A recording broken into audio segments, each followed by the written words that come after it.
نافدارێکی زمان و هەلبەستە کوردیە کلاسیک لە ڕۆژاوای کوردستانê bû. هەلبەستên wî di çarçoveyeke niştîmanî de bûn. Digot berzaniyet lêbûrîne.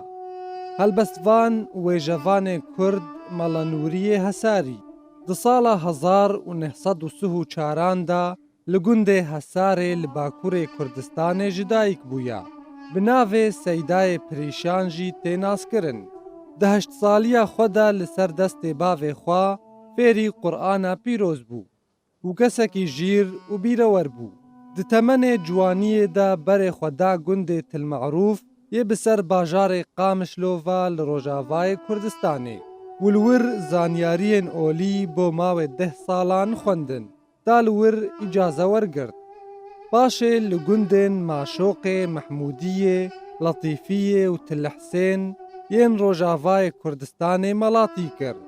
Mala Nûriyê Hesarî di temenê bîstê de dest bi nivîsandinê bi zimanê Kurdî kir û tevaya berhemên xwe bi elfebeya latînî nivîsandine û gelek dem di da lêkolînê dwarên zimên û helbestê de û çendîn destnivîs dwarê wêje û helbestê de li pey xwe hiştine.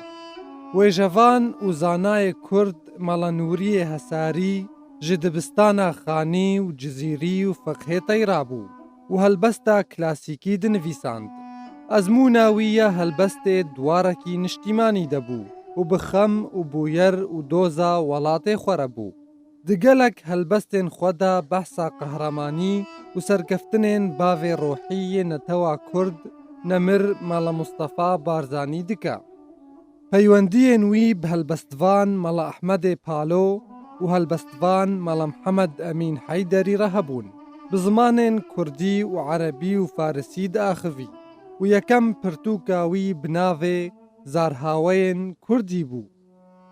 Mala Nûriyê Hesarî çendîn berhemên hêja û bi nirx li pey xwe hiştine. Ew jî ev in: Şoreşa Barzanî, helbest, Axlîma, pêlên helbesta Kurdî, Zeviyek Gazîdan. Her wiha hejmareke mezin ji destnivîsan ew jî bi vî rengîne. 11 dîwanên helbestan: Ferhenga Kurdî Kurdî, Rêziman, Ferhenga Kurdî Tirkî, Ferhenga Kurmancî Zazî, Mewlûda Pêxember, Koledar, çîrokeke helbestî, Dumar, çîrokeke helbestî bi zimanê Erebî. Her wiha bîranînin ji jiyana wî.